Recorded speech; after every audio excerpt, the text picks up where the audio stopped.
Hey ladies and gents, it's Zem back, and we are looking at the Ki-162-1. Yeah, the Japanese light fighter, tier 9. Okay.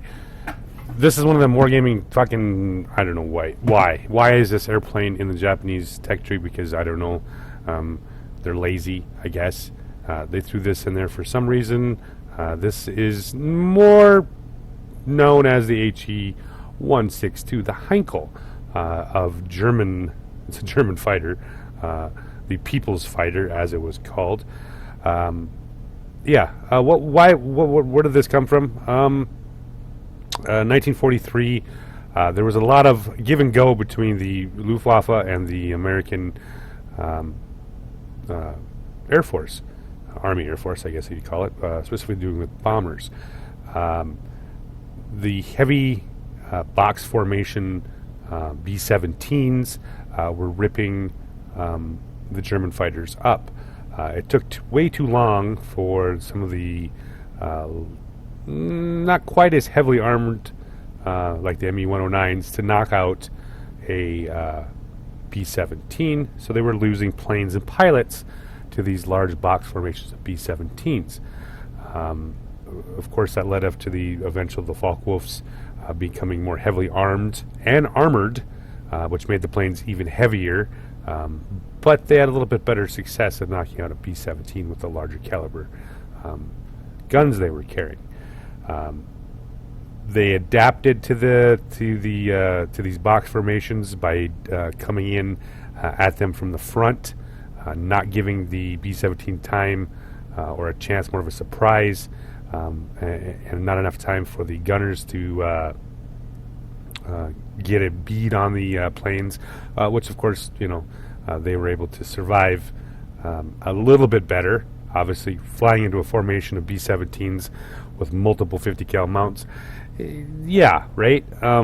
But Doolittle in about 44, early part of 44, changed that even further by putting P-51s out ahead of the B-17s. So you had these heavily armored, somewhat tanked up planes coming in and fighting P-51s that had lighter armament, and they just got chewed up. And the Luftwaffe was losing plane after plane, and they were losing pilots, and it wasn't going very well. And they were obviously at this point of the war, they were struggling to keep up with the production of aircraft. So they came up with what they call essentially a throwaway fighter, a lightweight fighter design. It was put out a couple different, actually I think all of the major German aircraft manufacturers wanted in on this project because this plane was going to be the productions in the thousands upon thousands. Heinkel ended up winning the competition because they'd been working on this plane for about a year before the competition even started. So they wanted a plane that didn't use strategic resources, specifically wood was going to be used in the aircraft instead of aluminum and metals in general. It was going to be very simple aircraft, simple to fly, able to take your, the Hitler Youth in their glider programs and throw them in this aircraft and let them fly. It was kind of a stopgap measure at the end of the war to replace their fighter losses, replace their fighter plane as well. Surprisingly, this aircraft performance-wise was ridiculously good. About 491 miles per hour at sea level, 520 at 6,000 meters, which surpassed most of the fighters at the time. And this is something that was, I believe, September 25th, 1944. Was awarded, the design was awarded to Heinkel, and by September 25th, and by December 6th or the 9th, I believe, less than 90 days, the first prototype was up and flying. That's how fast this aircraft went into from design to prototype, and then I believe in January, by end of January, they were already starting to shove these things out to the air crews. So yeah, very quick, considering the performance that this aircraft had to get it out that quick and be somewhat successful. Obviously, there was going to be problems with this fast of speed. Since this aircraft was made mostly out of wood, they had a big problem with the glue. Apparently, the glue would eat the wood and cause it to fall apart. So they had a lot of issues with that. And most of the troubles with this aircraft wasn't because it wasn't the aerodynamics or badly built. The design was excellent. It was just the manufacturing process. It was just it was flawed, and that was one of the big things that hampered this aircraft early on. They built around 320 of these aircraft, with another like 600 or so in various stages of production by the end of the war. It was a very interesting design philosophy. It went away from the Me-260, which is a very complicated aircraft, to this very simple aircraft. And honestly, if you really think about this, if this would have been pushed into production maybe in late 42, early 43, this might have been not necessarily a war winner, but they definitely would have pushed the end of the war probably even further out, because this aircraft was better than anything else at the time. Early models were attempted to mount the 30 mils, the 30 millimeter cannons on it, obviously for bomber suppression. However, they found out the frame was not strong enough to handle that, and the eventual production models only carried 20 millimeters. After World War II, these things were sent, to several different Allied countries. In fact, one of the British test pilots said it was one of the finest aircraft he'd ever flown. Just to give you an idea how good this aircraft was. Why do we have this as a Ki-162? Well, apparently, from whatever, there's very little information on this. I looked and looked and looked. Was that they sent this aircraft, the plans to this aircraft, to Japan on a submarine. They were going to do a license-built version of this craft using either a ramjet or a pulse jet. So this is not what we got here. This thing would have been a pulse jet, which would have been a much longer engine, or a ramjet would have been a much longer engine. I'm not even sure what it is. This is NE330. The proposed design would have been a pulse jet or a ramjet. So somewhere along the lines, that submarines got sunk, and they didn't get the plans for this Ki-162. So that's the why this ended up being in the Japanese tech tree. I have no fucking clue. What's worrying me? Whatever. But an interesting aircraft, and like I said, in this configuration, 230 millimeter cannons. It is not too shabby. And if you like 30 mils, I'm not a real big fan of them. To get the hits on it. In the first couple games I played with this, I played with a less than I think a 90% crew. No skills, really not having some troubles there. I think I ended up playing like 8 games, 9, between 8 and 10 games in this plane today. And I'll show you the 2 I brought up here for you guys to look at it. It is a light fighter, good maneuverability at tier 9, decent airspeed, and decent gun armament. Altitude performance is not too shabby, around 3,100 meters. You're starting to get into the red. However, it is a light fighter, turns well, decent acceleration, not much for boost, that kind of stuff. But we'll talk about that in the actual game. So with that said, I'll bring this up for you guys to take a gander at. Hey, ladies and gents, we are back with the first game in the Ki-162-1. And I am flighted up with Iron Jaeger. He is flying the Me-262-HT2. So we split up here. He's going to take one objective. I'll take the other objective over here. Relatively short boost on this aircraft. It is a light fighter, of course. So around, the 1,500 to 2,500 meter range, that's where this thing really seems to kick some ass. Obviously, you can go lower than that. 3,000, 3,100 meters is about the red line for this aircraft. The 230s, and I'll be honest, I'm never really big fan of the 30s. They heat up relatively quick on this aircraft, and you want to be under that probably 400 meter mark. to really be effective with these guns. I played these couple games I played here. I wasn't completely upgraded. This is actually the first set of 30s, and I didn't have much for. Actually, I had no crew skills at the time, so they're the little wilds, right? Once I did get the first set of crew skill on it, it did help a little bit. Here we're going to try out here with this bomber here. You get the 30s to hit. They do some pretty decent damage. However, you are a light fighter, of course, so dealing with bombers and GAs with this aircraft is usually not such a great idea. You don't have the HP, and it is a Japanese aircraft, so it takes everything to the engine and the pilot. Yeah, just wrecks your modules. Drop down in here on the P-1056. Let's see here. You got to feather those guns out as much as possible, and you get as close as you possibly can to make sure those 30s hit quite often. They do have a really good range on them.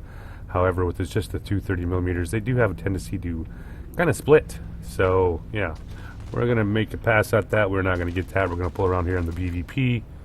I did enjoy the aircraft, like I said, with the maneuverability that it has, and the relatively decent altitude performance. Obviously we're not talking, heavy fighter type performance or some of the more, some of the other fighters that have a, good altitude performance. This is more of the mid-range, light fighter type performance. I think it was 80 or 81 is the maneuverability on this aircraft, so pretty decent here. Pull it on the J7W2, put a few more shells into him. Let's see if we can finish him off here quick. There we go. Nail him with the flames in the sky. Picks up the ME410. Ooh, like I said, feather those guns. The 30s do heat up pretty quickly, up and over. So it's kind of a, it's the maneuverability of the Japanese fighters, obviously at 9 and 10, typically, a little bit more maneuverable, I think, than the J7s, which obviously don't have the altitude performance this thing has. Drop back down here in the F2G. Let's see if I can finish him off here. And it's definitely not a yak. Obviously, the yaks will outturn it too, but this thing, if you get in the right situation, it's not too hard to knock them out. Iron Jaegers nails off the ME262 here. We're going to boost up here and see if we can pick up the XP72. And Quimby, he's only got one hit point. Come on, there we go. Finishes him off. We're up 3-1 right off the bat. We're going to fly on over here and see if we're going to pick up another one of these objectives. Didn't have too bad a time with it. I did count. I did actually have 9 games in this aircraft today. So, yeah, I was perfectly happy. I'm not going to complain about the grind on this aircraft. I liked pretty much everything about it. Other than, like I said, I'm not a big fan of the 30s. But, yeah, once you get used to them, that was kind of my first trouble when I first started playing the aircraft. Is obviously the slower shell velocity and the wider dispersion to get that. So I'm going to leave that bomber there to Iron. He's got the ME262. He's going to make a couple passes on him. I'm hunting. I want to shoot down other fighters, not the big HP targets. All right, so we got a bunch there. However, they are swarming like crazy. Dropping down here. Who do we got? There we go. Pick up the German aircraft. Ooh, I don't quite get on him. Roll just a little too fast. I like the roll rate on this aircraft. It rolls quite nicely. And like I said, with the maneuverability of it, there isn't too many things you can't outturn, at least at Tier 9. Pull back down. We got one more. F2G, he's dead. We picked up the 4th. So it's now 4-1 and moving along quite nicely. So we're going to try out taking on, maybe not. I think we're going to leave. I think I was talking to Iron at this time. They picked up the ME410 and Jiangdong, and we have a few more baddies here to shoot down. We've picked up the air supremacy, so this game is going to be over relatively quick. Looking for my next target. Shorter burst, not a big deal. Like you said, you if this thing had a longer burst or longer boost, it would probably be a little bit overpowered. Pull down an XP72. Let's see if we can finish him off here quick. There we go. Pick up the grade 3 fighter. Yeah, so what do we got here? We got 2 more multi-rolls here, J7W2 and a BVP. Put a burst into him. Round we go. Onto his tail here. There we go. Little by little. I would die to have a couple, I shouldn't say die. I would be extremely happy to have some of those German 20 mils on this thing, but you know, considering that the production aircraft actually did have the 20s, these were the 230s were something that they planned to deal with bombers. However, they had it difficult. The frame just could not handle the recoil of the 30s. Eventually, I do believe they were able to strengthen the frame enough to put the 230s in. But like I said, the production models that they were able to build, you know, with 120 delivered, 200 sitting at the factory, all carried 220 mils. Pull it down here in the IL-10M. Let's see here. We're not going to stay on his tail too long. We're just going to pick it up. And picked up a nice first game in it. And I got one more for you guys to check out. Hey guys, back with the second game in the Ki-162. Yeah. Once again, I actually, in this one, I do believe I'm playing with Schlatter, Sergeant Schlatter. He's playing the DO-335. So we got a heavy fighter, light fighter, not too shabby. And only, yeah, dealing with one mining facility here. Pulling here on the first set of targets here. Yeah, we have a couple light fighters here, the BF-109Gs. Ooh, put kind of a little burst into them here. Yeah, there we go. Get a little bit more of them. Maneuverability, like I said, on this aircraft is pretty nice at this tier, and it does a number on other light fighters with those 230 millimeters once you get to their tail. I usually prefer the off-bore shots where they're showing me as much wing as I can possibly get. I'm not, like I said, I'm not the biggest fan of the 30s. This one, I think, was by the end of toward the end of my 9 games that I played. So I think I had picked up the first, the crew skill for accuracy. So it does help a little bit, and I think by that time I'd either got frustrated enough. I think I might have free XP'd the last bit of to get the last top 230 millimeters. So already up 2-1 right now. Picking up the LA-160 here. Let's see here. Put a nice little burst into him, and we're back on his tail, all over him. So if you like the turn and burn type aircraft, this is the thing you're going to like. However, you're going to have to get used to those 30 mils. That we got a range here of about I believe 750 meters is your outside range. You're not going to hit a lot at that range. A bunch of what you close down below that 400 meters.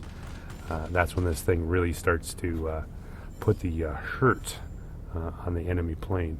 Pick up a heavy fighter here, and yeah, it seems Schlatter seems to be below me here, doing his thing here. We're going to see if we can catch the F2H. There he is, coming up. Ooh, it's specialized. I didn't even notice that before. Schlatter, you dirty man, you. So he's on to the other heavy fighter here. I'm going to drop down here and work on the Tempest, who is doing a number on one of my multi-rolls. Nails the Su-9. There we go. What are you going to do here? Put a couple rounds into him, and we're right back on him. Even against prop planes, this thing can outturn most of these at this level. Pull around, pick up the Tempest, nail him. We are currently 2-0 right now, and back to center here. Got lots of a few red baddies coming in here. Pick up the LA-160 again. Yeah, we're going to boost on up here. Even with the short amount of boost, it does have a nice climb rate. So you can go from down around the deck back up to 2,000 meters relatively quickly, especially if you use the consumable for the boost. Back in here on the BVP 210 and net. See if we can finish him off here before he nails my... Nope, never mind. He picks up the F-94D, nails the P210. Still being a light fighter, it is still relatively, it's obviously from objective to objective. You don't want to fly around a whole bunch. I mean, this isn't a heavy fighter or one of the other the light fighters that have good speed and good altitude performance. This is, like I said, more of a mid-range aircraft. So flying around, trying to take objectives, you're not going to rack up. I mean, obviously you can do it. I mean, this thing, it isn't, it's not implied that you can't move at all. It's just not as quick as some other aircraft to go from objective to objective here. So we're just going to keep boosting here. It's about the only way to keep up the airspeed to get there. And we're going to go try to see. I actually specifically think to myself, you know what, fuck it, let's go try, shoot down a couple bombers here and see if we can do it here. Of course, against bot bombers, entirely not too shabby. Against the human bomber, probably not so much. Being a light fighter, of course, it takes so much damage from the rear gunners. Up and over here, let's see if we can pick up that TU. There he is, TU-10. There we go, starting to get a few shells into him. Heats up, like I said, relatively quickly. Come on.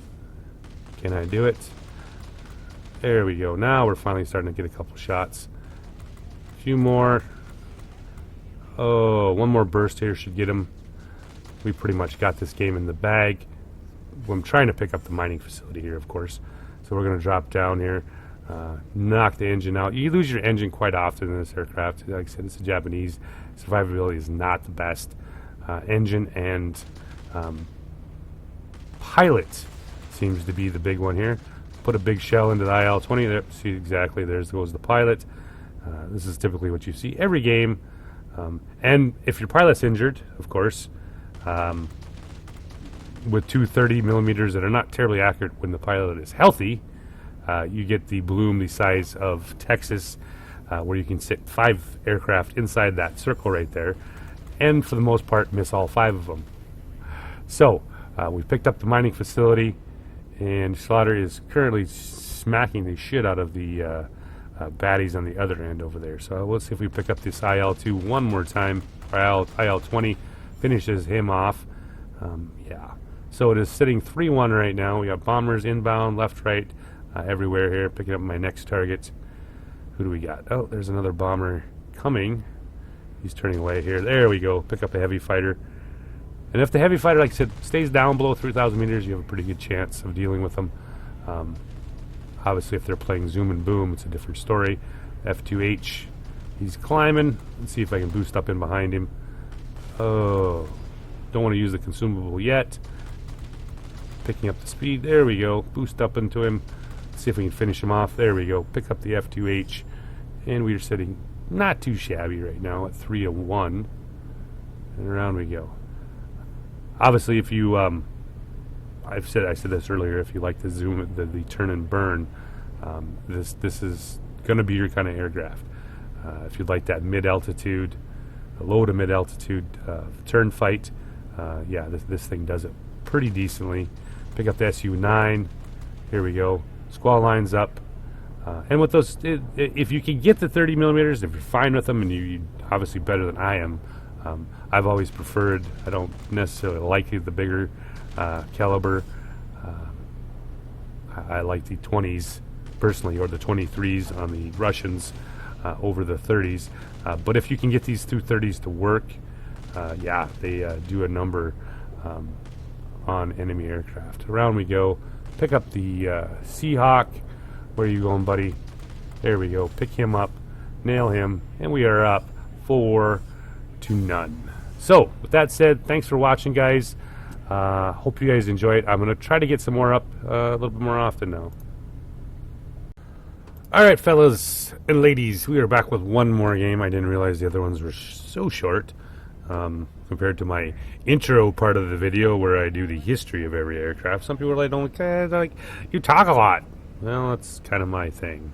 I like to talk about the history as well as look at the aircraft. So, the first 9 minutes was probably a little... I usually try to keep it under 10 minutes, and that one's right at 9, so I met my goal, I guess. But we were going to bring up one more game just to fill out some more gameplay so you guys can actually see this thing in action. It's a very nice looking aircraft. It's kind of an odd thing. But like I said, simplified design for a reason. They wanted to build these things as quickly as possible. And they were also looking for something that was... I do believe there was a glider that was built with a similar design as this, so it would able to pick up essentially the younger pilots that were learning on gliders. They could play this, or they could jump right into this aircraft right off the bat. So we're trying to pick up the center objective here, which is the airfields. Ooh, there goes my pilot again. Go figure. Yeah, we're going to have to find out what's going on here. Around we go. What do we got? Oh, there we go. There was the baddie here. Now, if you could, like I said, you can look at the sheer dispersion. Of course, with the injured pilot, it makes it even worse. Dropping down here. Let's see if we can pick him up. Ah, there we go. Now our pilot's back into action here. Let's see if we can pick up the BVP. Now, they've flipped this objective here relatively quick. So, we're going to see if we can pick up Ike, whoever the fuck that guy is, in the BVP. I don't have a bot headhunter list, unlike some people I know that actually have grudges against bots. So I'm getting into here with a human pilot. He is trying to get on my tail here. Unfortunately, it is over top of the red objective. If I turn away now, I'm pretty much screwed here. So I'm kind of stuck here in the turn with this ME-209A, which is an excellent aircraft. However, this one does turn a little bit better here. There we go. Now we got the 230s hitting. See if we can flip this objective back here a little quicker. Up and over we go. Oh, I got baddies everywhere. Like I said, with the good maneuverability, let's see if we can get this BF-409 knocked out. Nailed him.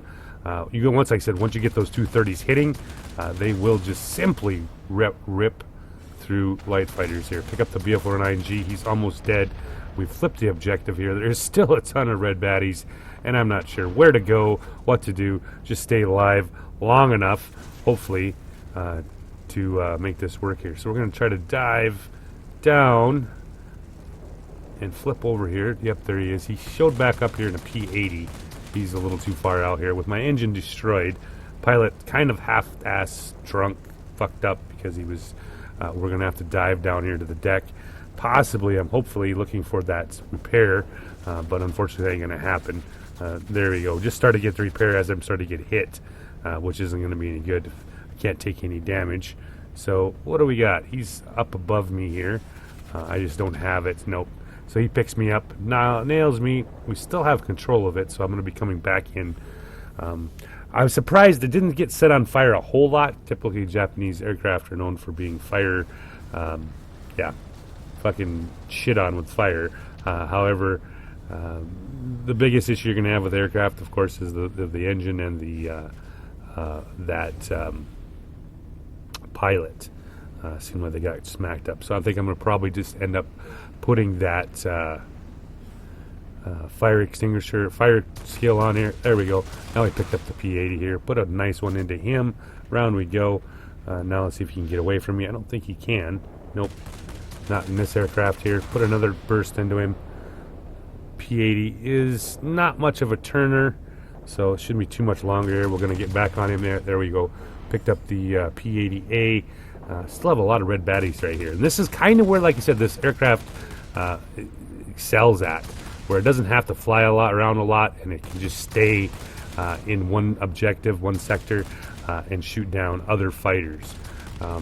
Not what you want to essentially a carry fighter, some people would call it. It just doesn't have the altitude or the speed to do that kind of stuff here. However, protecting objectives like this, where everything's relatively close, and all the red baddies are coming right to you here. Let's see here. Right at 600 plus meters. A little bit outside this effective range. Once you finally, there he goes. He gives me his wings. There we go. Pick up the BVP 210. We're going to drop back down here. And like I said, I'm not saying that he can't do things. It's obviously like that. But if you really want to knock out the big scores and whatnot, staying relatively close and keeping the gun rolling as fast as you can. There we go. Lose a little bit, but hey, you know, that's all right with this thing, and it's 230s. Ooh, getting nailed by the P-80. Yeah, he was looking for me. Got set on fire again. This pretty much, I think, was the only game I got set on fire more than... Yeah, pretty sure this was the only game I got set on fire. Could be wrong, because I'm known to be wrong. However, we have air superiority. We have all 5 objectives here, and I will be coming back in shortly, back over the center here. There we go. Fire extinguished. Thank God. I would sure hate to respawn. I had a couple games earlier where I was having spawn issues, where I would respawn inside of a mountain, and there I was spinning in circles here. So, we're going to get up to altitude here, see if we can pick up the P-80, put a burst into him. He's the only one left here. We have finally got 2-1 inbound. He does have quite a bit better altitude performance than I do. However, once you get into the turn and burn here, right about 3,000 meters, no problem. I believe it's like 31 or 32 when he gets into the red. However, he's pretty much screwed with this aircraft. This aircraft's going to be all over you in this range. Like I said, between 0 to 3,000 meters, it can turn with the best of them. So, building up the boost here. Now we got a bunch of baddies coming in here. That's back to 4-1. Relatively quick game. We got Nango and the J7W2 will drop down here. Squall line is up. Can we pick him up here quick? Oh, put a couple big bursts into him. Yeah, I didn't quite get him. Pusher 6.4 and IL-10M did. Oh, love that roll rate. Love the maneuverability on this thing. Drop back down here. What do we got here? We got the Seafang coming through here. Put a couple bursts into him. Can't quite finish him off. Picked up a decent game. So thanks for watching, guys, and hope you guys have a good night.